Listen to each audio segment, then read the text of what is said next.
नमो तस्स भगवतो अरहतो सम्मा संबुद्धस्स।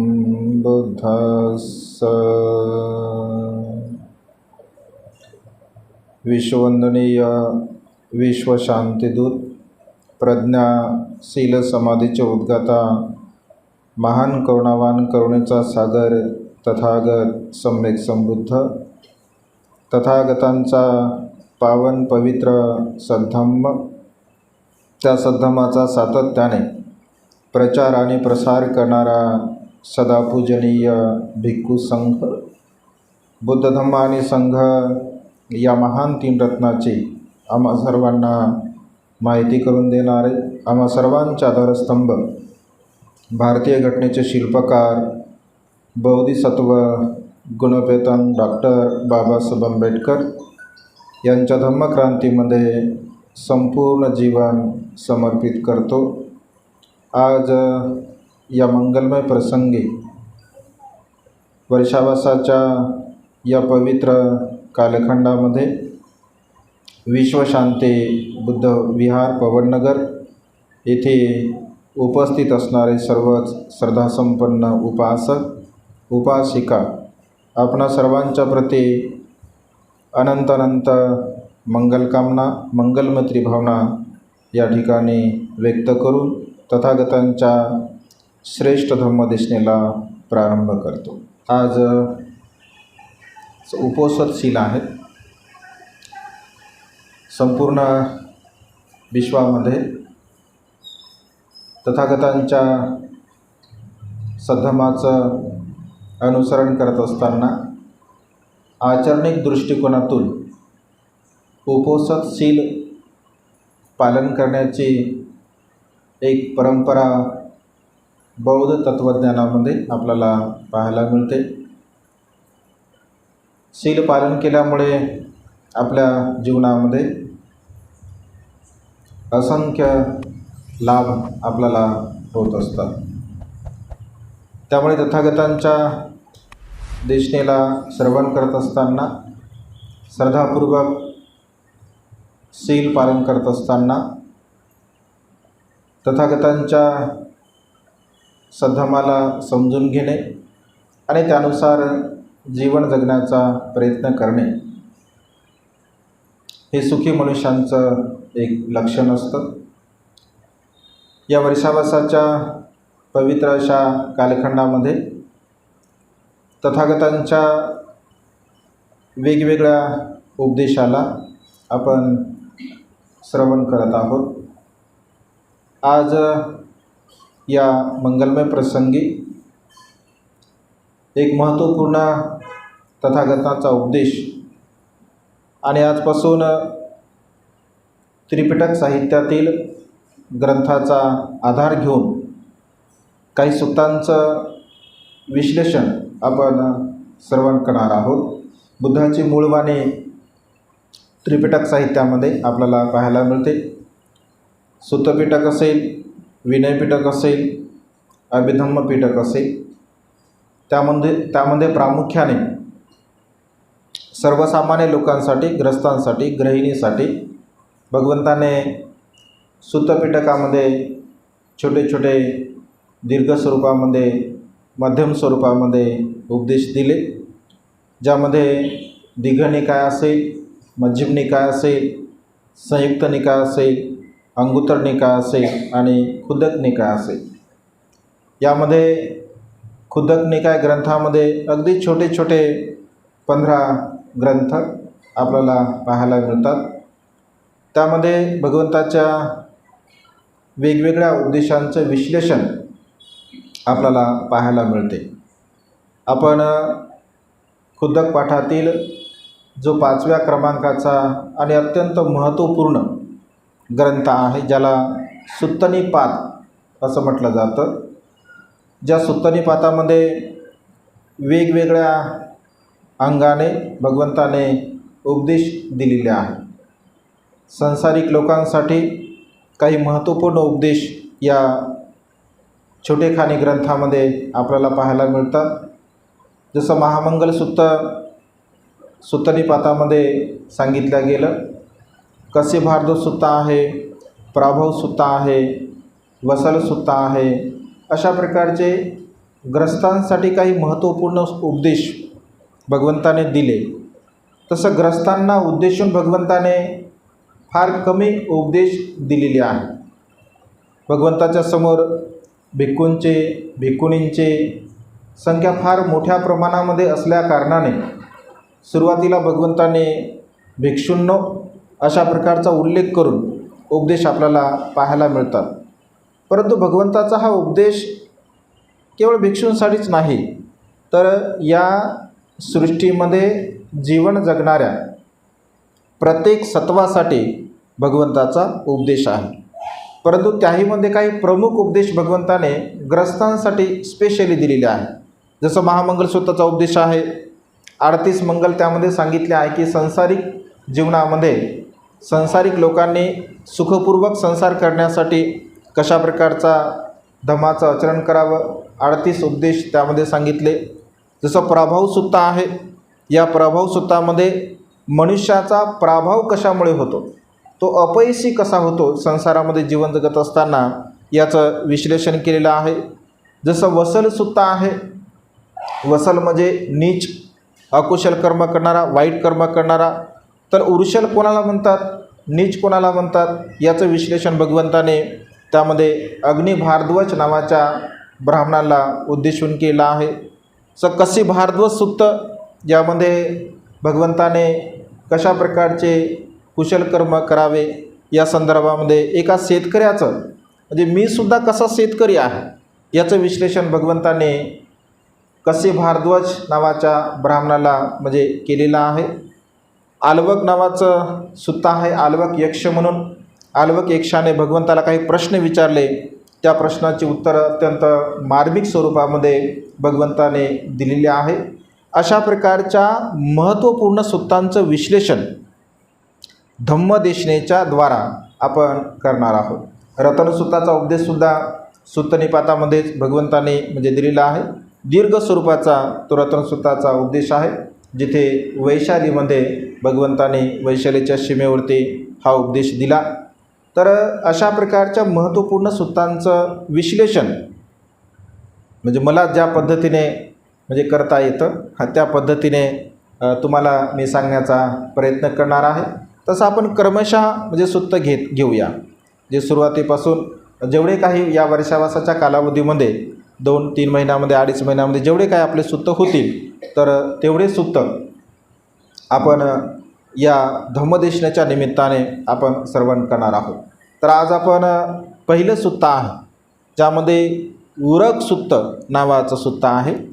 या सुत्तामध्ये अशा प्रकारचं म्हणजे विश्लेषण केलं गेलेलं आहे. एक भगवंताने उपमा दिली, कारण भगवंताचा जो उद्देश आहे, उपदेश देण्याची जी पद्धती आहे, तर भगवंत कधी उपमा देतात, कधी दृष्टांत देतात, कधी जातक कथा सांगतात.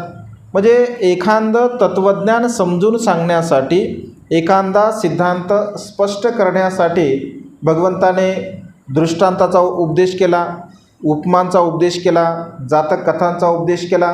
म्हणजे अशा प्रकारच्या वेगवेगळ्या उपमा दृष्टांत भगवंताने दिलेले आहे.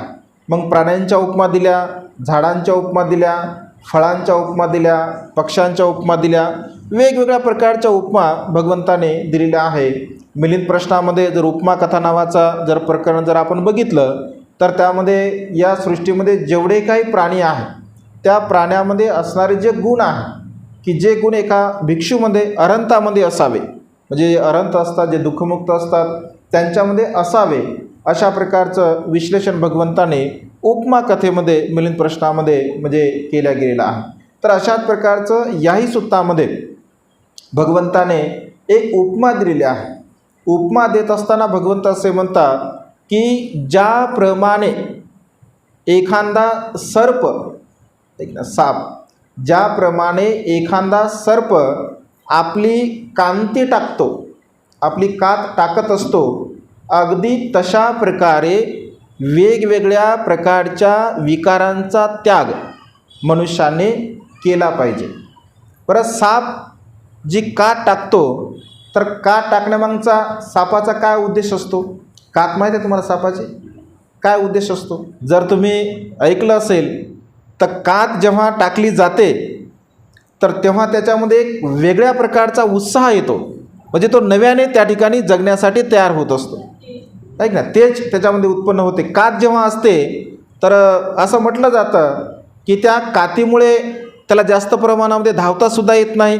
ऐक नाही, कातीमुळे त्याचं शरीर एकदम सुस्त पडत असते. आणि बहुतांश म्हणजे सापाला जेव्हा मारलं जातं, तसं तर मारूच नाही, ऐक ना, कारण सर्व साप काही विषारी नसतात. हे लोकांचं अज्ञान आहे आणि लोकांचं अज्ञानामुळे साप दिसला का लगेच त्यांना मारण्यासाठी तयारी करतात, परंतु सर्व साप काही विषारी नसतात. काही मोजक्या अशा जाती आहे की ज्या साप चावल्यानंतर म्हणजे मनुष्य मृत्यूला प्राप्त होत असतो. बहुतांश सापाने मनुष्य काही मृत्यूला प्राप्त होत नाही, तो भीतीनेच मनुष्य मृत्यूला प्राप्त होत असतो. तर जेव्हा त्याची कात येत असते तर तेव्हा तो साप अत्यंत प्रमादपूर्वक, म्हणजे अत्यंत त्याला काय म्हणतात की लठ्ठपणा त्याच्यामध्ये येत असतो आणि त्याच्यामुळे तो धावू शकत नाही, पळू शकत नाही, जागा त्याला बदलता येत नाही आणि सहज मग तो लोकांच्या तावडीमध्ये सापडतो आणि मृत्यूला प्राप्त होत असतो. परंतु जेव्हा त्याची कात म्हणजे काढल्या जाते, ते नॅचरली आहे. एखाद्या काट्यामध्ये म्हणा, लाकडामध्ये म्हणा, त्या डोळ्यावरती पूर्ण त्याच्या कात येते आणि डोळ्यावरती कात असल्यामुळे त्याला काही दिसतसुद्धा नाही. पण जेव्हा ती निघते तर तेव्हा तो अत्यंत ताजातवाना होत असतो, अत्यंत फ्रेश होतो आणि उत्साहाने आपलं जीवन जगण्यासाठी तो तत्पर असतो. तर भगवंताने ही उपमा दिलेली आहे. ज्याप्रमाणे एखादा साप आपली कात टाकल्यानंतर उत्साहपूर्वक आपलं जीवन जगत असतो, या उपमेला आधार धरून भगवंताने भिक्षूंना उद्देशून हा उपदेश दिलेला आहे. पण भिक्षूंना जरी उद्देशून उपदेश दिला असेल तर संसारिक जीवन जगणाऱ्या, सुखाची अपेक्षा करणाऱ्या प्रत्येक व्यक्तीसाठी हा उपदेश अत्यंत महत्त्वपूर्ण आहे. या देशनेमध्ये एक 2-3 गाथा आपण आजच्या देशनेमध्ये बघणार आहोत. कारण विश्लेषण जर समजा केलं गेलं तर 2-3 गाथेमध्ये आपला 1 तास निघून जातो, म्हणजे 1-2 दिवस एक सुद्धा आपलं जाऊ शकते. तर पहिल्या गाथेचा अर्थ असा आहे, पसरत जाणाऱ्या सर्पाच्या विषाचा ज्याप्रमाणे औषधांनी नाश करावा, त्याप्रमाणे एकाकी उत्पन्न होणाऱ्या क्रोधाला नाश करावे. सर्प जसा जीर्ण झालेली जुनी कात्री टाकून जातो, त्याप्रमाणे इहलोक सोडून जावे. म्हणजे अशा प्रकारे म्हटलं आहे की पसरत जाणाऱ्या सर्पाचा जो विष आहे, ज्याप्रमाणे एखाद्या मनुष्याला साप चावल्यानंतर जे विष त्याच्या शरीरामध्ये म्हणजे संचार करत असते, त्या विषाला जर आपण औषध दिलं असेल, औषध दिल्यानंतर ते सर्वतः जे विष आहे पूर्णपणे नष्ट होत असते आणि ते विष पूर्णपणे नष्ट झाल्यानंतर त्या ठिकाणी तो मनुष्य सुखपूर्वक जीवन जगत असतो. अगदी तशाच प्रकारे इथे भगवंताने एका सापाची उपमा देऊन सापाच्या विषाची तुलना केली आहे. म्हणजे सापाचं विष जसं मनुष्याला मृत्यूला कारणीभूत ठरत असते, सापाचं विष जसं मृत्यूला कारणीभूत ठरत असते, अगदी तशाच प्रकारे मनुष्याच्या अधोगतीला मनुष्याचा क्रोध हा कारणीभूत ठरत असतो. म्हणजे बघा, भगवंतांनी उपमा कशा दिलेल्या आहे, ऐका. जसं विष आहे, विषामुळे मनुष्य मृत्यूला प्राप्त होऊ शकतो, पण जर समजून घ्या त्या विषाला नष्ट करायचं आहे, त्या विषाला नाहीसं करायचं आहे, तर विषाला नष्ट करण्याचं औषध तुम्हाला घ्यावं लागेल. जर तुम्ही त्याला औषध जर घेसाल तर तुम्ही जिवंत राहू शकता. पण एखादा मनुष्य जर असं म्हणेल की मला काही औषध घ्यायचं नाही आहे आणि मला जिवंत राहायचं आहे, तर ते शक्य आहे का? शक्य नाही आहे. जर तो औषध घेत नसेल तर तो जिवंत राहू शकत नाही. त्याचा मृत्यू हा अटळ आहे, त्याचा मृत्यू हा निश्चित आहे. आणि त्यामुळे जर त्या मनुष्याला सापाच्या औषधाला नष्ट करायचं असेल आणि स्वतःचा जीव वाचवायचा असेल तर त्याला औषध घेणं अत्यंत गरजेचं आहे. अगदी तशाच प्रकारे मनुष्याच्या चित्तामध्ये क्रोधरूपी जे विष निर्माण होत असते, एक नाही, क्रोधाला एक भगवंताने अग्नीची सुद्धा उपमा दिली आहे. क्रोध हा अग्नी समान आहे भगवंत असे म्हणतात. क्रोध या ठिकाणी विषासमान आहे असं भगवंताने म्हटलं आहे. जर आपल्या चित्तामध्ये क्रोध जर उत्पन्न होत असेल, क्रोधाची भावना जर आपल्या चित्तामध्ये असेल तर त्या क्रोधाच्या द्वारा आपली हानीसुद्धा होऊ शकते. कारण क्रोधामुळे अनेक प्रकारचे संकट आपल्या जीवनामध्ये उत्पन्न होत असतात. क्रोध जेव्हा जेव्हा मनुष्य करत असतो, कारण तो एक नॅचरल धर्म आहे, नैसर्गिक धर्म आहे. म्हणजे निसर्गामध्ये उत्पन्न होणारा जो धर्म आहे त्याला क्रोध असं म्हटलं आहे, त्याला राग असं म्हटलं आहे, त्याला द्वेष असं म्हटलं आहे, त्याला मोह असं म्हटलं आहे. हे धर्म आहे खऱ्या अर्थाने. म्हणजे निसर्गामध्ये उत्पन्न होणारे नॅचरली हे 3 धर्म आहे: राग, द्वेष, लोभ, मोह, हे धर्म आहे. आता बाह्य जे आपण धर्म बघतो तर हे धर्म काही नाही आहे, याला धर्म म्हणत नाही. हे मनुष्याने निर्माण केलेले धर्म आहे. परंतु नैसर्गिक रूपाने जर धर्म कोणता असेल तर द्वेषाचा धर्म आहे, मोहाचा धर्म आहे. म्हणजे राग, द्वेष, मोह, त्याला लोभसुद्धा आपण म्हणत असतो. तर हे 3 धर्म आहे: रागमूलक, द्वेषमूलक आणि मोहमूलक. तर या नॅचरली धर्माला आपण पूर्णपणे नष्ट करण्याचा प्रयत्न केला पाहिजे. आणि हा जो धर्म आहे हा स्वाभाविकता मनुष्य प्राण्यांच्या चित्तामध्ये उत्पन्न होत असतो.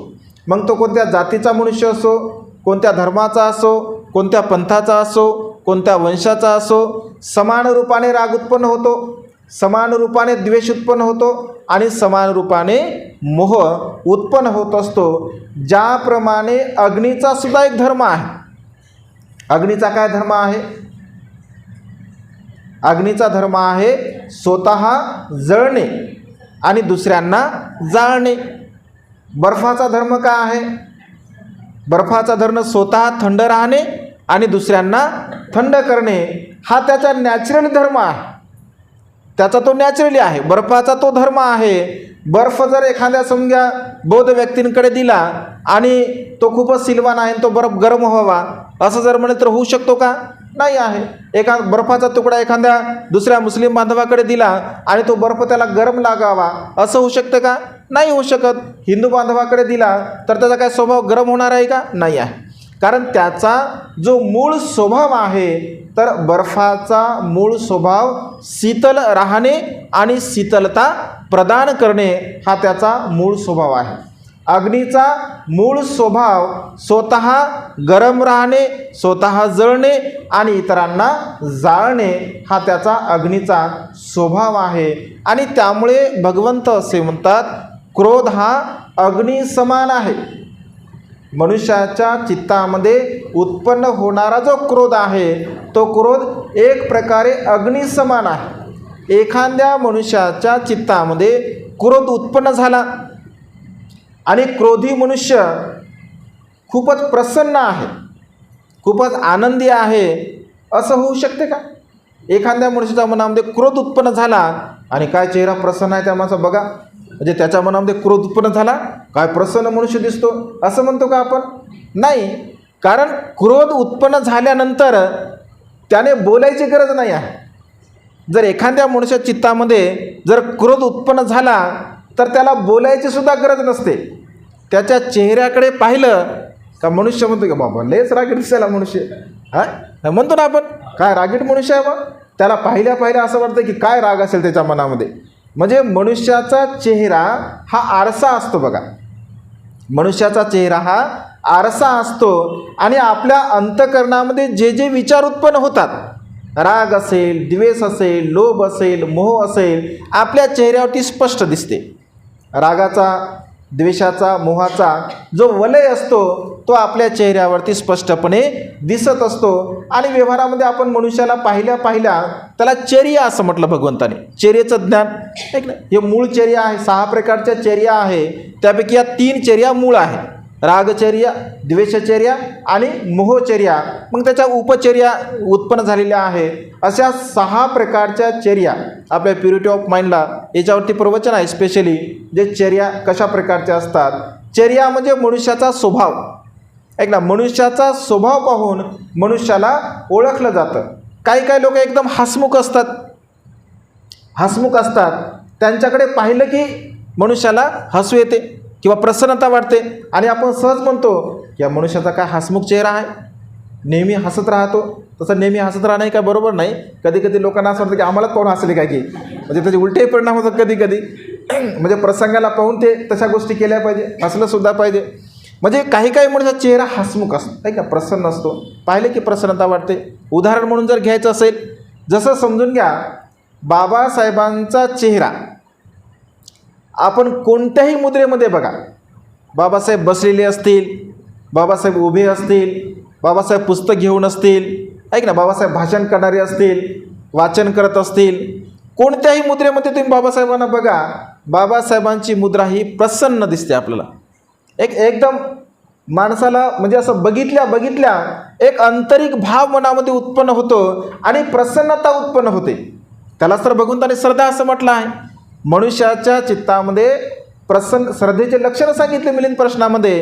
प्रसन्नता उत्पन्न होणे आणि महत्त्वाकांक्षा निर्माण करणे. पूर्वीच्या काळामध्ये बघा, आता जरा डिजिटल जमाना असल्यामुळे भगवंताचे वेगवेगळे चित्र आपल्याला पाहायला मिळतात. पण पूर्वी म्हणजे आपल्याकडे एक चित्र असायचं बघा भगवंताचं. कोणतं असायचं?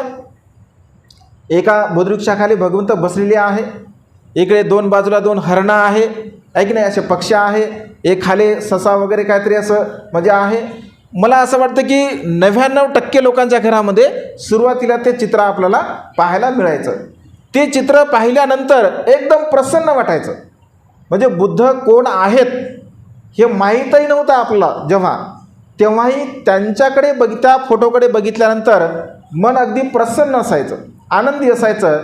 कारण ती जी मुद्रा भगवंताची आहे, तसं प्रत्येक मुद्रेमध्ये भगवंत एकदम प्रसन्नच वाटतात, आल्हाददायक वाटतात. त्यांची मुद्रा तशा प्रकारे, कारण ते लक्षणाने युक्त असतात. म्हणजे प्रसन्नता ही मनुष्याच्या आंतरिक सुखावरती डिपेंड करते.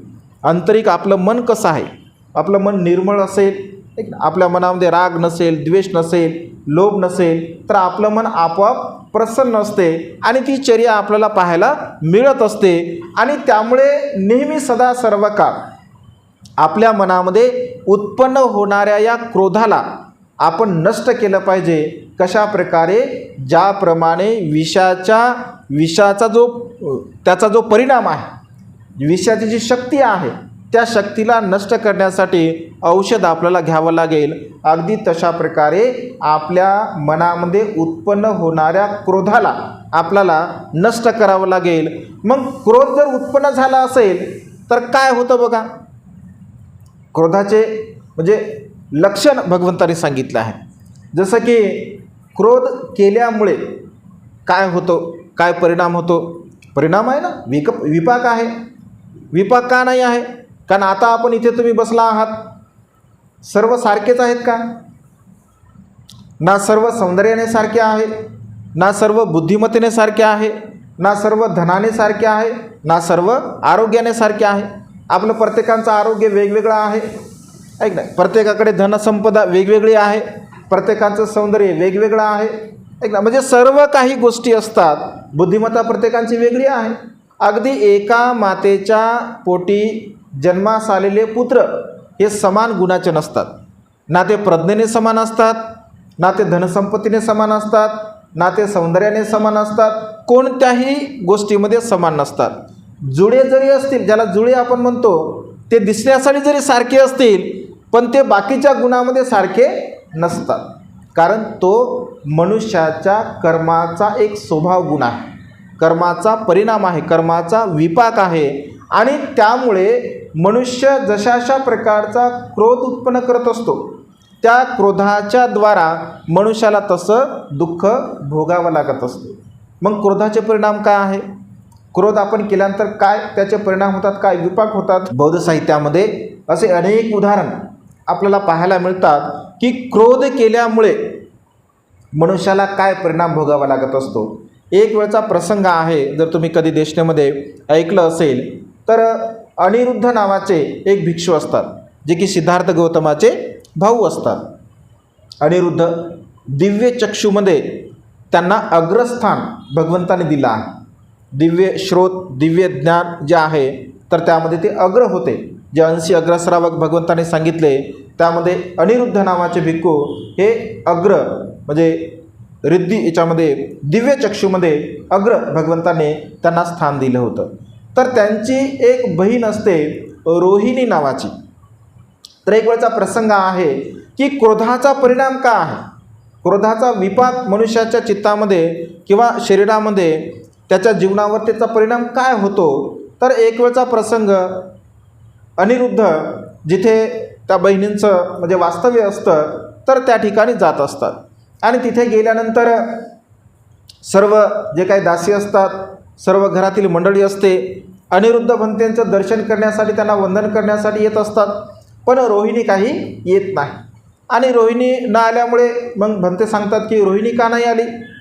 तर त्यांना सांगण्यात येतं की रोहिणी बिमार आहे, तिची तब्येत बरी नाही आहे. मग काय झालं आहे, ती म्हणजे येऊ शकत नाही का, एवढी बिमार आहे का. तर हो म्हणतात की ती खूप बिमार आहे, येऊ शकत नाही. मग ते सांगतात की तिला उचलून आणा. मग तिला उचलून आणण्यामध्ये येत असतं. तर उचलून आणल्यानंतर तिच्या चेहऱ्यावरती चेहरा पूर्ण तिचा झाकलेला असतो.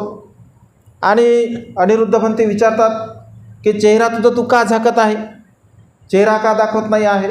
तर ती म्हणते की भंते माझा चेहरा पाहण्यालायक नाही आहे. तर काय झालं तुझ्या चेहऱ्याला. तर जेव्हा तिचा चेहरा म्हणजे चेहऱ्यावरचं ते तिचा जो काही कपडा असतो तिने ठेवलेला आपल्या शरीरावरचा, तर जेव्हा ती काढते तर तिच्या संपूर्ण शरीरावरती वण आलेले असतात. छोटे अशा प्रकारचे फोडं आलेले असतात.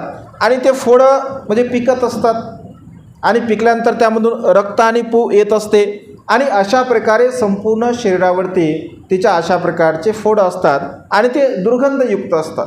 म्हणजे मग ते फोडं फुटतात आणि ते फोडं फुटल्यानंतर पुन्हा तिथं काळे असे डाग पडत असतात आणि पूर्ण शरीर तिचं तशा प्रकारच्या डागाने परिपूर्ण होत असते.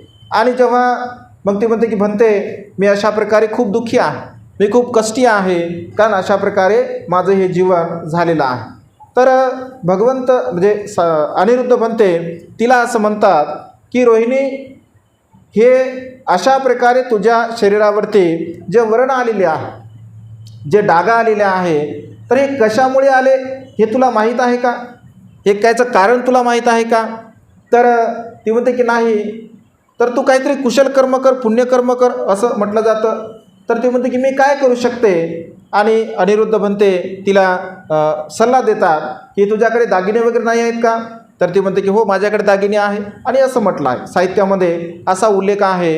तर त्या संपूर्ण तिच्याकडे असणारे जे दागिने असतात तर ते दागिने विकते आणि त्या येणाऱ्या पैशाच्या द्वारा त्या ठिकाणी ते सुंदर अशा एका विहाराची निर्मिती करत असते. आणि मग निर्मिती त्या ठिकाणी केल्यानंतर मग ती बुद्धप्रमुख भिक्खू संघाला दान करत असते. भगवंताला बोलवलं जातं आणि भगवंताला ते निवासस्थान दान दिलं जातं. आणि दान दिल्यानंतर असं म्हटलं आहे की भगवंत तिच्याप्रती मंगलमैत्रीची भावना करतात आणि तिच्या हळूहळू ते वर्ण कमी होत असतात. मग त्या कर्माचा विपाक सांगताना त्या ठिकाणी भगवंत सांगत असतात की असं हे का झालेलं आहे. अनिरुद्ध भंतेसुद्धा सांगतात, भगवंतसुद्धा सांगतात की असं का झालं आहे. तर या ठिकाणी एक पूर्वकर्माचा संदर्भ त्या ठिकाणी म्हणजे दिलेला आहे. म्हणजे मनुष्य क्रोधाच्या द्वारा म्हणजे काय करू शकतो.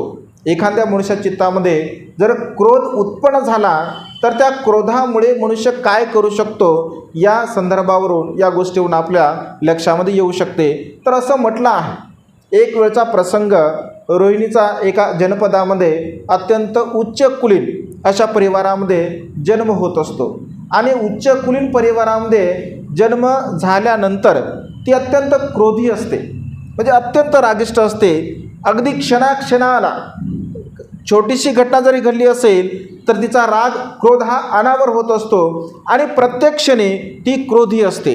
तर अशा प्रकारचा एक प्रसंग आहे. असं म्हटलं आहे की तिची एक दासी असते आणि तिची दासी योग्य प्रकारचं काही काम करत नाही आणि योग्य प्रकारचं काम करत नसल्यामुळे ही जी रोहिणी असते तर म्हणजे पूर्वकर्मामध्ये सांगितलं आहे तर तिला म्हणजे धडा शिकवण्यासाठी काय लोक व्यवहारामध्ये म्हणतात ना चांगला धडा शिकवतो म्हणतात. एखाद्या व्यक्तीला म्हणतात ना काही जर कोणी चुकलं असेल तुला थांब म्हणतात मला एकदा संधी येऊ दे तुला चांगला धडा शिकवल्याशिवाय मी काही राहत नाही. हा मनुष्याचा स्वभाव आहे, मूळ स्वभाव आहे. आणि ती म्हणते तुला मी चांगला धडा शिकेल म्हणते. आपल्या एका सेविकेला ती सांगते की असं काहीतरी तुम्ही आणा जेणेकरून हिला मला त्रास देता येईल. तर पूर्वीच्या काळापासून एक वस्तू आहे तिला आपण सुद्धा ओळखतो ज्याला काचकुरी म्हणतात. माहिती आहे काचकुरी? हां काचकुरीचा. तर ती पूर्वीच्या काळापासून आहे. तर मग लोक सल्ले देतात आणि अशा गोष्टीमध्ये फार लवकर सल्ले भेटले जातात.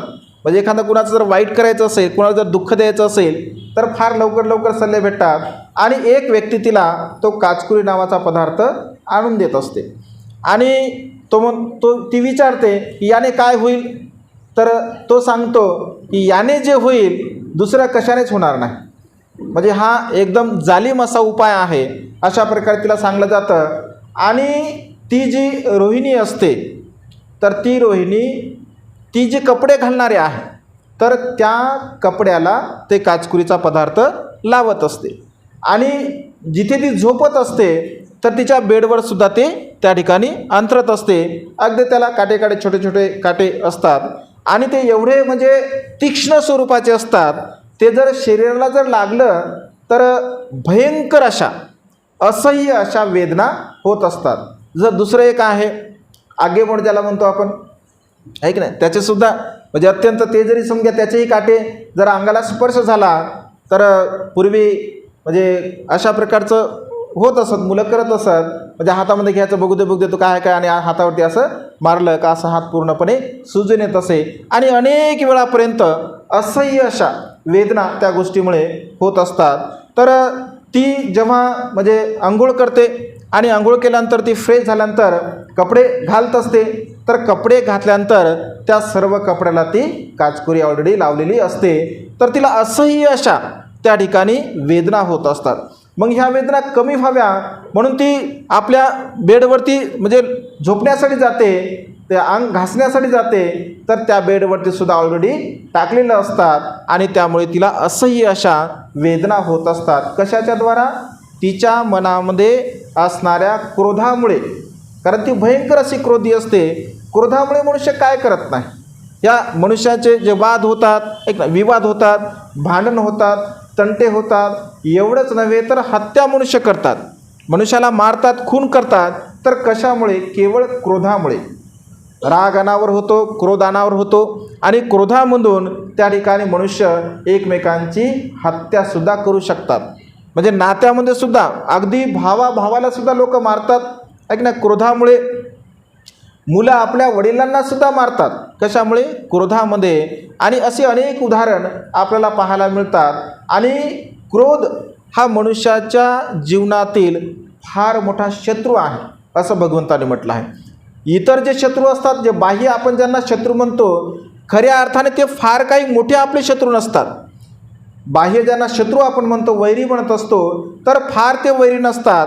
क्रोधासारखा वैरी या जगामध्ये दुसरा कोणताही नाही आहे. कारण तो आपल्या जवळच असतो आणि जवळ असल्यामुळे तो केव्हा उत्पन्न होईल तो केव्हा आपली प्रतिक्रिया करेल हे काही आपण सांगू शकत नाही. आणि जो मनुष्य क्रोधावरती विजय मिळवतो तर तो मनुष्य या जगामध्ये अजरामर होतो असं भगवंतांनी म्हटलं आहे. आणि त्यामुळे या क्रोधाला नष्ट करण्याचा आपण प्रयत्न केला पाहिजे. तर भगवंत सांगतात की तू क्रोधाच्या द्वारा म्हणजे तुझा क्रोध एवढा अनावर होता एवढा भयंकर असा होता त्या क्रोधाच्या द्वारा तो अशा प्रकारचं अकुशल कर्म केलं होतं.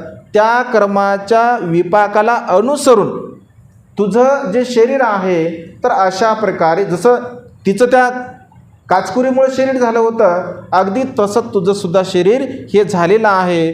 परंतु तू जे कुशल कर्म केले, कारण कर्म सांगताना भगवंत असे म्हणतात की 2 प्रकारचे कर्म असतात. एक पूर्वकर्मसुद्धा भगवंताने सांगितले आणि वर्तमान काळामध्ये सुद्धा ते कर्म आहे. भगवंत असे म्हणतात की पूर्वकर्माला जर तुम्हाला परिवर्तित करायचं असेल तर वर्तमान काळामध्ये तशा प्रकारचे कर्म तुम्ही करू शकता. त्याचे परिणाम थोड्याफार स्वरूपामध्ये त्याचा तुम्ही आपण काय म्हणतो परिणाम जो आहे त्याची जी तीव्रता आहे तर ती तीव्रता तुमच्या वर्तमान काळाच्या कर्माला अनुसरून तुम्ही करू शकता कमी, पण परिणाम मात्र मिळणार आहे. निश्चितपणे त्याचा परिणाम मिळत असतो. मग तो कोणीही असो, तो सर्वसामान्य व्यक्ती असो, संसारिक जीवन जगणारा व्यक्ती असो, तो संन्यासी असो, तो साधू असो, तो भिक्षू असो, ते भिक्षुणी असो, श्रोतापन्न असो, सकृतागामी असो, अनागामी असो, अरहंत असो, प्रत्येक बुद्ध असो, बोधिसत्व असो किंवा सम्यक संबुद्ध असो, या संसारामध्ये कर्माचा विपाक हा कोणालाही सुटल्या जात नाही. कारण निसर्गाचा नियम आहे. जमिनीमध्ये जर तुम्ही बी पेराल तर ते उगवणारच आहे. तुमची इच्छा असो किंवा इच्छा नसो तर ते उगवणार म्हणजे उगवणार आहे, हा त्याचा नियम आहे. आणि त्यामुळे या संसारामध्ये भगवंत असे म्हणतात की क्रोधाला आपण नष्ट करण्याचा प्रयत्न केला पाहिजे. क्रोधाला आपण नाहीसं करण्याचा प्रयत्न केला पाहिजे. म्हणजे आपल्या शरीरामध्ये असणारं विष नष्ट करण्यासाठी जेवढे तीव्रतेचे आपण प्रयत्न करत असतो, किती म्हणजे शीघ्र गतीने आपण ते प्रयत्न करत असतो आणि ते विष कमी झालंच पाहिजे अशा प्रकारचे आपले प्रयत्न असतात. अगदी तशाच प्रकारे मनामध्ये उत्पन्न होणाऱ्या क्रोधाला नष्ट करण्यासाठी आपण प्रयत्न केले पाहिजे. ज्याप्रमाणे जीर्ण झालेली शरीराची कांती साप हा टाकून देत असतो, अगदी तशाच प्रकारे ज्ञानी मनुष्याने, प्रज्ञावान मनुष्याने, बुद्धिमान मनुष्याने आपल्या चित्तामध्ये उत्पन्न होणाऱ्या क्रोधाला सहजपणे असं टाकून द्यावं, जेणेकरून आपण सुखाला प्राप्त होऊ शकतो. अशा प्रकारे पहिल्या गाथेचा अर्थ आपल्याला पाहायला मिळतो. दुसऱ्या गाथेमध्ये भगवंत असे म्हणतात, पाण्यामध्ये जाऊन जसे नाजूकपणे कमळ तोडावे तसा ज्याने कामविकारांचा समूळ त्याग केला आहे, अगदी तो सर्प जसा आपली कांती टाकून जातो, अगदी तशाच प्रकारे तो कामविकारांना नष्ट करत असतो. बघा, म्हणजे ज्याप्रमाणे कमळ कमळ पाण्यामध्ये असतं आणि त्या पाण्यामधील कमळाला तोडण्यासाठी जो व्यक्ती जात असतो तर त्या कमळाला अत्यंत नाजूकपणे तो तोडतो. कमळाला तोडताना अत्यंत नाजूकपणे तोडलं जातं. म्हणजे नाजूकपणे का तोडलं जातं? कारण कमळाची विशेषता आहे. कमळ किमान 1-1.5 फुटाच्या खालून तोडायचं असतं. 1-1.5 फुटाच्या खालून जर ते कमळ तोडलं तर त्या कमळाचा उपयोग म्हणजे कमळाच्या फुलाची विशेषता असते किमान ते 5-6 दिवसापर्यंत अगदी तसंच ताजतवानं राहू शकते. मग त्या कमळाला तोडण्यासाठी अगदी नाजूकपणे सहजपणे एखादा व्यक्ती पाण्यामध्ये उतरत असतो. म्हणजे कोणत्याही प्रकारे इतरांना इजा न होऊ देता. तर इतर कमळांना इजासुद्धा नाही झाली पाहिजे, कारण इतर कमळांना जर इजा झाली असेल किंवा इतर कमळ आपल्या पायाने जर तुटले असतील, मोडले असतील तर त्याचा काही उपयोग होऊ शकत नाही. अगदी तशाच प्रकारे आपल्या मनामध्ये उत्पन्न होणारा जो काम विकार आहे, काम भाव आहे, काम राग आहे, काम छंद आहे, या कामछंदाला आपण पूर्णपणे नष्ट केलं पाहिजे, नाहीसं केलं पाहिजे. या कामछंदाला जर आपण नष्ट करत असेल, नाहीसं करत असेल तर आपल्या जीवनामध्ये उत्पन्न होणारे जी सुखाचे द्वारं असतात ती सुखाचे द्वारं सहज आणि सुलभपणे त्या ठिकाणी खुले होऊ शकतात. मनुष्याच्या चित्तामध्ये हा जो कामभाव आहे, आता कामभाव हा जो शब्दप्रयोग आहे तर हा केवळ काम वासनेच्या संदर्भामध्ये आहे असं नाही आहे.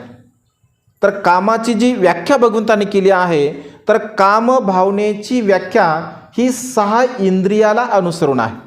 कामभाव हा 6 इंद्रियाच्या द्वारा मनुष्य पूर्ण करत असतो. जसं चक्षु आहे, चक्षुच्या द्वारा, स्रोत आहे म्हणजे कान आहे, कानाच्या द्वारा, नाक आहे, नाकाच्या द्वारा, जीभ आहे, जिभेच्या द्वारा, शरीर आहे स्पर्शाच्या द्वारा आणि मन आहे मनोविज्ञानच्या द्वारा. या 6 प्रकारच्या इंद्रियावरती जर मनुष्य पूर्णपणे संयम ठेवत असेल, म्हणजे या सर्व प्रकारच्या इंद्रियावरती तो संयम ठेवत असेल आणि संयमपूर्ण जर जीवन जगत असेल, कामभाव म्हणजे एक प्रकारची तृष्णा आहे. या तृष्णेला जर आपण नष्ट केलं, नाहीसं केलं तर आपल्या जीवनामध्ये सुखाला म्हणजे आपण उत्पन्न करू शकतो, सुखाला प्राप्त करू शकतो. जसं डोळे आहे, नेत्र आहे, डोळ्यांचं काय काम आहे? डोळ्यांचं काम आहे पाहणे. काय पाहणे? पाहणे पण 2 प्रकार आहेत ना, ऐक ना, चांगलं आणि वाईट पाहणे. म्हणजे पाहण्यामध्ये सुद्धा 2 प्रकार आहेत. आता समजून घ्या, आपण बघत आहोत, आपण पाहत आहोत, तर पाहत असताना जसं हे फूल आहे, जसं हे फूल आहे, या फुलाकडे तुम्ही पाहत असताना कसं पाहसाल? चांगलं म्हणजे कसं? आता हे जे गुलाबाचं फूल आहे, आता चांगलं म्हणजे तुमच्या दृष्टिकोनातून असं आपण गृहीत धरू, हे फूल अत्यंत सुंदर आहे की नाही, हे फूल रंगाने युक्त आहे, या फुलाचा सुगंधसुद्धा अत्यंत चांगल्या प्रकारचा येत आहे की नाही, दिसण्यासाठी ते सुंदर आहे की नाही, असंच ना, चांगलं म्हणजे चांगलं असंच बघणे आहे. पण जर समजा दुसऱ्या दृष्टीने जर तुम्ही बघितलं तर कसं बघसाल? आहे की नाही, दुसऱ्या दृष्टीने जर आपण बघितलं, आता वंदना मंत्राला म्हणतो की नाही आपण, वन्नगंध गुणोपेतं एतं कुसुम संतती पूजयामि मुनिंदस्स श्रीपाद सरोरुहे पूजेमि बुद्धं कुसुमेन नेन पुय्येन मेतेन लभामि मोक्षं पुफं मिलायाति यथाइदं मे कायो तथा याति विनाशभावं. असं म्हणतो ना आपण, कायो तथा याति विनाश भावं. जसं हे फूल सुंदर आहे, रंगाने युक्त आहे, गंधाने युक्त आहे, दिसण्यासाठी अत्यंत सुंदर आहे, मनमोहक आहे, या फुलाने मी भगवंताची पूजा करतो, भगवंताच्या चरणकमलावरती पुष्प मी ठेवतो. पण भगवंताच्या चरणकमलावरती पुष्प मी ठेवतो कशासाठी? तर हे जे फूल आहे काही वेळानंतर त्याचा गंध कमी होईल, त्याचं सौंदर्य कमी होईल, त्याची मोहकता कमी होईल, ऐका, त्याचं सर्व काही कमी होईल. अगदी तशाच प्रकारे माझी जी काया आहे, माझं जे शरीर आहे, माझं शरीरसुद्धा विनाशाकडे जाणार आहे. मग हे फूल नष्ट होणार आहे, ऐक ना, जमिनीमध्ये मिसळणार आहे, क्षणभंगूर आहे, काही वेळानंतर फुलं आपण फेकून देतो, जमिनीमध्ये ते नष्ट होतात. अगदी तशाच प्रकारे माझं शरीरसुद्धा नष्ट होणार आहे. हा अनित्य भाव आपण बुद्धाची पूजा करत असताना आपल्या चित्तामध्ये व्यक्त केला पाहिजे, तर त्याला बुद्धपूजा असं म्हटलं जातं. आपण फूल घेतो आणि ठेवतो, आहे की नाही, फूल घेतो आणि ठेवतो, त्याचा काही आपल्याला म्हणजे सहज आपण पूजा त्या ठिकाणी करत असतो. पण हृदयामध्ये तशा प्रकारचा भाव आपण निर्माण केला पाहिजे की हे जे फूल मी ठेवत आहे भगवंताच्या चरणकमलावरती, तर हा स्वभाव आहे, या फुलाचा स्वभाव नष्ट होणे आहे. अगदी माझं जीवनसुद्धा तसंच नष्ट होणे आहे. मग डोळ्याचं हे काम आहे, म्हणजे डोळा म्हणजे जेव्हा चक्षुने आपण बघत असतो तर काम भावनेचा अभ्यास कसा करायचा आहे, ठीक आहे, काम भावनेचा आपण अभ्यास कसा केला पाहिजे? तर डोळ्याने जेव्हा आपण एखादं रूप बघतो, भगवंत असे म्हणतात, डोळ्याने आपण जेव्हा एखादं रूप बघतो तर त्या रूपाच्या प्रती, आता रूप म्हणजे केवळ स्त्रीचं रूप आणि केवळ पुरुषाचं रूप नाही आहे, रूप या फुलाला सुद्धा आहे, ऐक ना, वर्ण आहे, गंध आहे, हे सगळं रूपच आहेत त्याचं. तर जेव्हा आपण एखादं रूप बघत असतो तर भगवंत असे म्हणतात की त्या रूपामध्ये असणारा अनित्य भाव, त्याच्यामध्ये न आसक्त होता त्यामध्ये जो अनित्य भाव आहे त्या अनित्य भावाला आपण जाणलं पाहिजे. तेव्हा चक्षु इंद्रियाच्या द्वारा कामवासनेचं द्वार आपण बंद करू शकतो. पण समजून घ्या, त्या रूपामध्ये जर आपण आसक्त झालो, त्या रूपाच्या प्रती आपण मोह उत्पन्न केला आणि ते रूप मला पाहिजे आहे, ते रूप मला हवा आहे, अशा प्रकारची भावना जर आपण उत्पन्न केली तर भगवंत असे म्हणतात तो मनुष्य केवळ आणि केवळ दुःखाला प्राप्त होत असतो. कारण त्याला इच्छा असं म्हटलं आहे, यंपिंची न लभंती दुःखा, इच्छेची पूर्ती न होणे हेच तर दुःख आहे. एक छोटीशी आपण इच्छा व्यक्त केली आणि ती जर समजा पूर्ण नाही झाली तर क्षणामध्ये आपल्याला दुःख होते.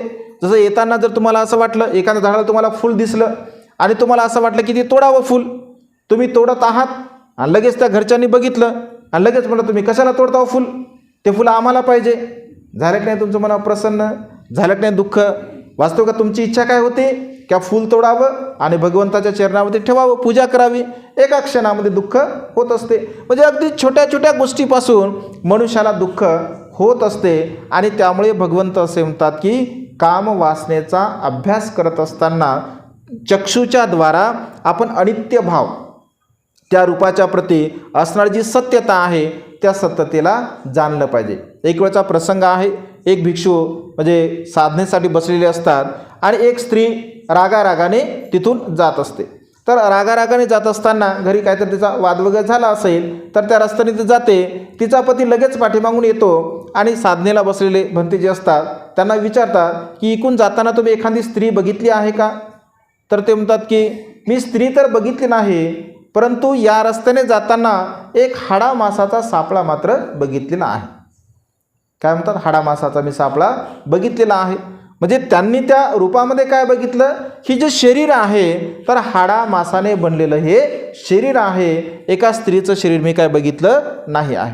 म्हणजे रूपाकडे बघत असताना हा चक्षुच्या द्वारा अनित्य भाव आपण निर्माण केला पाहिजे, तेव्हा या कामवासनेच्या भावाला आपण कमी करू शकतो. अगदी तसंच आहे, कानाने जेव्हा आपण एखादा शब्द ऐकतो, जर एखादा चांगला शब्द असेल, स्तुतीपर शब्द असेल तर आपल्याला एकदम छान वाटते, ऐक नाही. ताडेसाहेब म्हणले किंवा धंबोतीमध्ये लय चांगले आहे, एकदम छान वाटते. मी म्हणलं ताडेसाहेबांना ताडेसाहेब लय चांगले आहे की ताडेसाहेबाला चांगलं वाटते. आणि मी जर म्हणलं किंवा ताडेसाहेब चांगले नाही किंवा ताडेसाहेब मला म्हणले भंते चांगले नाही, काय वाटतं, एकदम दुःख होते. म्हणजे शब्द जेव्हा आपल्या कानावरती पडतो, ऐक ना, कुठलाही शब्द जेव्हा पडतो म्हणजे आपल्या स्तुतीचा शब्द किंवा आपल्याला चांगला म्हणणारा शब्द, आपली वाहवा करणारा शब्द जर आपल्या कानावरती पडला तर आपल्या मनाला एक आल्हाददायक प्रसन्नता उत्पन्न होत असते. आणि आपली जर कोणी निंदा केली असेल, अकोची मग अवधी मग अंजनी मग हासिमे, ऐक ना, कोणी मला मारले, कोणी मला लुटले, कोणी माझे हरण केले, असं वारंवार जो मनामध्ये उत्पन्न करतो विचार, तर त्याचं वैर कधी शांत होत नाही. कारण असं जर आपण विचार करत असेल तर भगवंत असे म्हणतात की आपण समताभाव राहिलं पाहिजे, समतेमध्ये राहिलं पाहिजे. म्हणजे स्तुतीसुद्धा ही कायम टिकणारी नाही आहे आणि म्हणजे आपली जी प्रशंसा आहे किंवा निंदा आहे हे सुद्धा कायम टिकणारं नाही आहे. तर त्याच्यामध्ये सत्यता आपण पडताळली पाहिजे की मला चांगलं का म्हणत आहेत, तर मला चांगलं यासाठी म्हणत आहेत की माझ्यामध्ये काहीतरी चांगले गुण असले पाहिजे. त्या चांगल्या गुणाच्या द्वारा माझी स्तुती होत आहे, तर मग मी अधिक चांगले गुण वाढवले पाहिजे, अधिक चांगल्या गुणाला मी माझ्या मनामध्ये विकसित केलं पाहिजे. आणि कुणी जर मला वाईट म्हणत असेल तर मी त्याची कारणमीमांसा केली पाहिजे, त्याचं चिंतन केलं पाहिजे की मला हा व्यक्ती वाईट का म्हणतो, माझा काय दोष यांना दिसला असेल, तर मग तो दोष जर मला दिसला असेल तर त्या दोषाला मी नष्ट करण्याचा प्रयत्न केला पाहिजे. अशा प्रकारचा भाव आपण आपल्या चित्तामध्ये निर्माण केला पाहिजे. चांगला भाव असेल तर त्याला वाढवलं पाहिजे, जर अकुशल भाव असेल तर त्याला पूर्णपणे आपण नष्ट केलं पाहिजे. म्हणजे शब्द जर चांगले असतील तर ते चांगले का पडतात, का येतात, तर त्याला अधिक आपण वाढवलं पाहिजे. शब्द जर वाईट असतील तर ते वाईट का शब्द येतात त्याला आपण नष्ट करण्याचा प्रयत्न केला पाहिजे. कारण भगवंत असे म्हणतात की शब्दामुळे, शब्द हे पेटवतात माणसाला. शस्त्र जेवढं घाव देऊ शकत नाही, ऐक ना, असं म्हटलं आहे की शस्त्र जेवढं घाव देऊ शकत नाही तेवढ्या खोलवरती शब्द घाव देत असतो. कधी कधी मग व्यवहारामध्ये आपण म्हणतो ना, जर त्याने 2 थापड जर मला मारल्या असत्या तर मी त्याचे वळ आहे की ना, वरण म्हणतो आपण, वळ विसरले असतील, पण तो असा बोलला 7 जन्मापर्यंत मी त्याला काही विसरणार नाही आहे. सरळ मनुष्य 7 जन्मापर्यंत नेऊन टाकतो त्याला, आहे की नाही. म्हणजे कारण तो मनुष्याचा स्वभाव आहे. कारण शब्द हे तलवारीपेक्षा शस्त्रापेक्षा धारधार असतात. असं म्हटलं आहे की मनुष्याच्या शब्दाचा तोल, शरीराचा तोल गेला तर काही फरक पडत नाही, मनुष्य सहज पडतो. ऐक ना, पडलं तर थोडंफार त्याला लागेल, पण शब्दाचा जर तोल गेला तर त्या मनुष्याची हानी झाल्याशिवाय काय राहणार नाही आहे. आणि त्यामुळे मी कवी असल्यामुळे ते मला म्हणजे लिहित असतो मी, शब्दावर माझी कविता आहे. शब्द माणसाला हसवतात, ऐक, शब्द माणसाला हसवतात, शब्द माणसाला रडवतात सुद्धा. शब्द हसवतात, शब्द रडवतात, शब्द माणसाला खिळून ठेवतात. ऐक, म्हणजे शब्दाची अशा प्रकारची जादू आहे की ते फक्त शब्दच करू शकतात, दुसरं काही कोणी करू शकत नाही. आताच तुम्ही उद्या तुम्हाला ते वाचून दाखवेल, लय भारी कविता लिहिली मी शब्दावरती. म्हणजे केवळ शब्द हवा, शब्द म्हणजे शब्द कसे असतात, ऐक.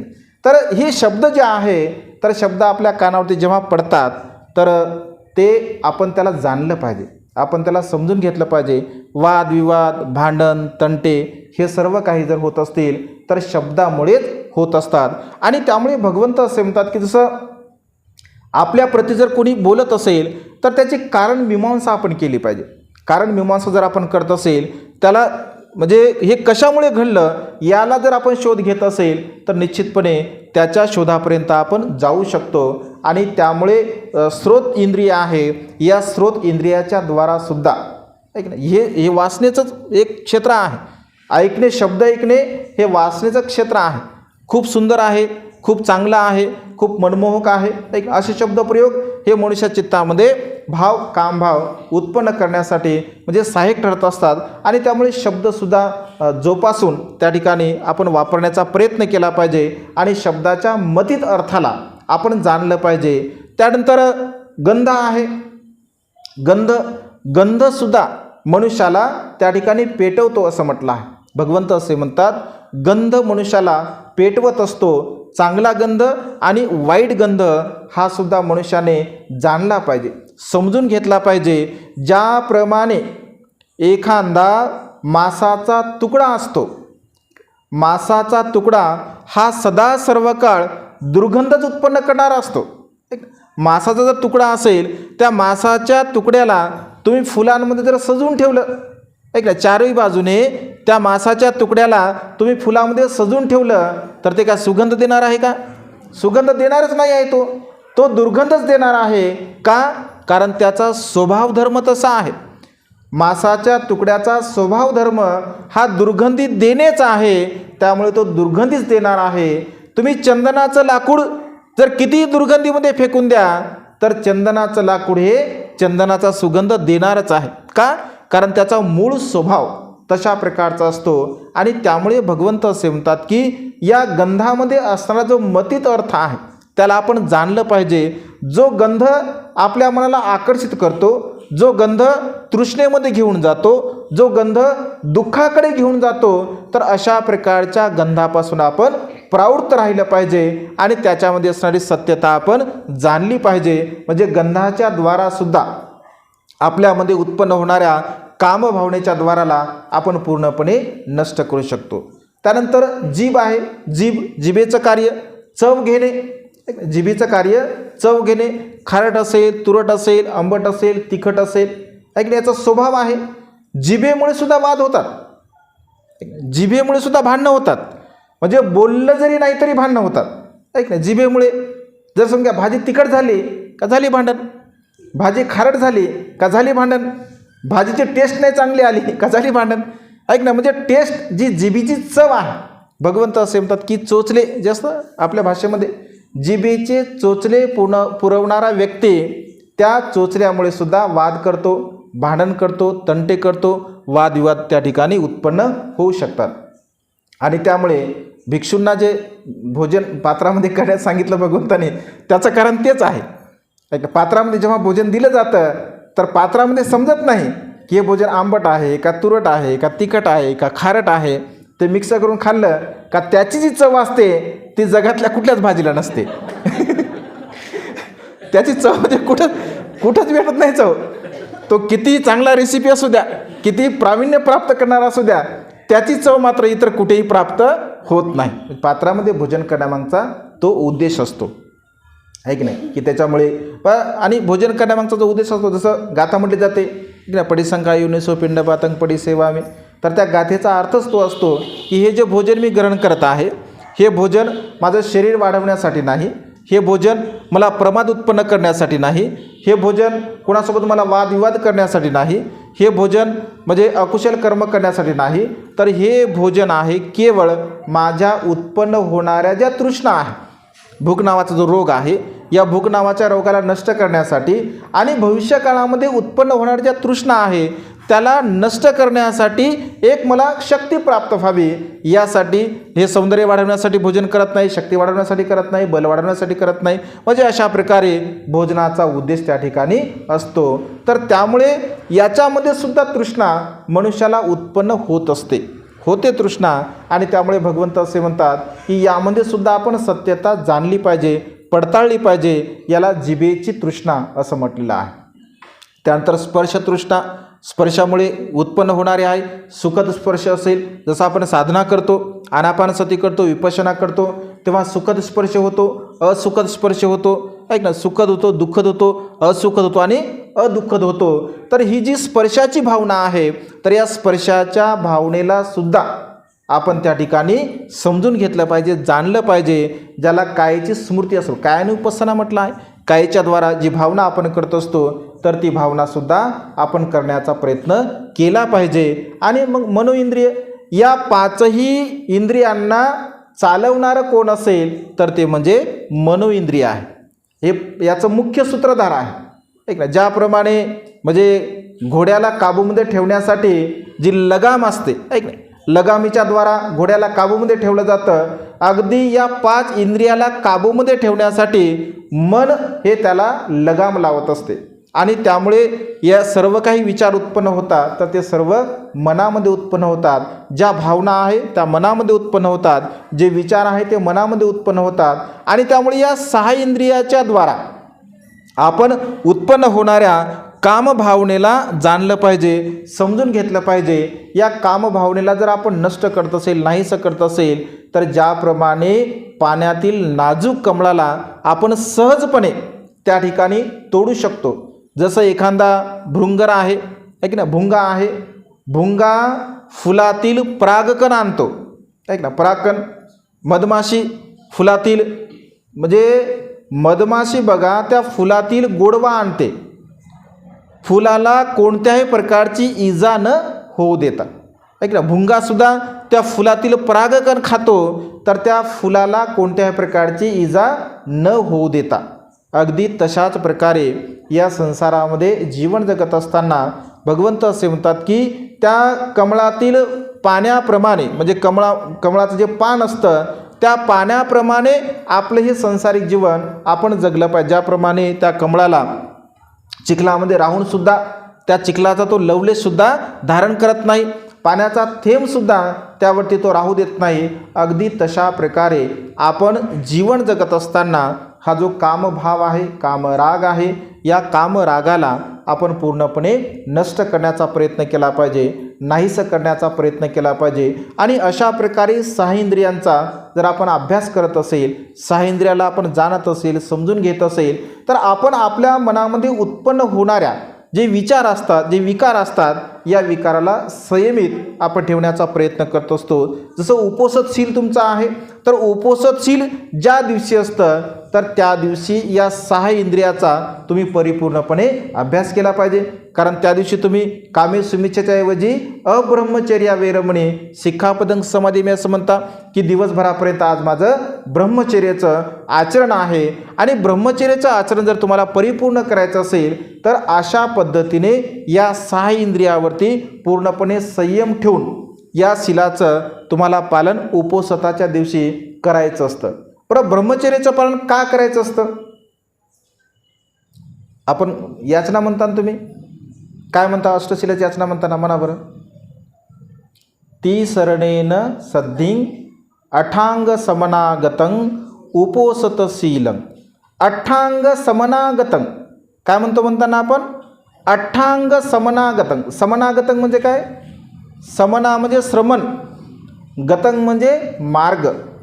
हे 8 शील तुम्ही आम्हाला द्या, या 8 शिलाच्या द्वारा श्रमण जीवनाकडे जाण्याचा आमचा मार्ग तुम्ही खुला करा. म्हणजे 8 शील पालन करण्यामागचा उद्देश तो आहे की श्रमण जीवनाची ही आपली तयारी असते. उपोषणशील धारण करणे म्हणजे काय साधी आणि सोपी गोष्ट नाही आहे. उपोषणशील धारण करण्यामागचा उद्देश हा श्रमण जीवनाकडे घेऊन जाण्याची एक पूर्वतयारी असते.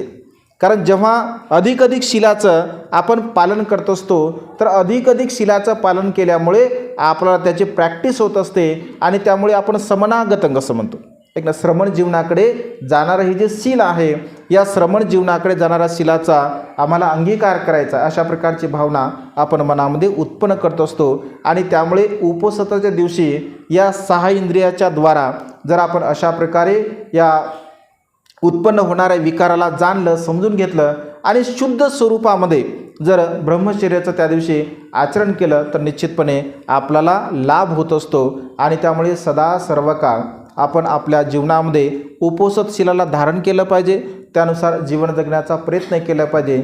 तथागतांच्या श्रेष्ठ सिद्धांताला आपण जाणलं पाहिजे, समजून घेतलं पाहिजे. हा उरक सूत्राच्या द्वारा काही 1-2 गाथेचा आपण अर्थ विश्लेषण बघितलेला आहे. उद्याच्या देशनेमध्ये बाकीच्या ज्या समोरील गाथा आहे त्या समोरील गाथाच्या संदर्भामध्ये आपण देशना बघूया. आजच्या या मंगलमय प्रसंगी अधिक न बोलता आजची ही देशना इथे संपन्न करतो. सर्वांचं मंगल हो, सर्वांचं कल्याण हो, सर्वांना दीर्घायुष्य लाभो.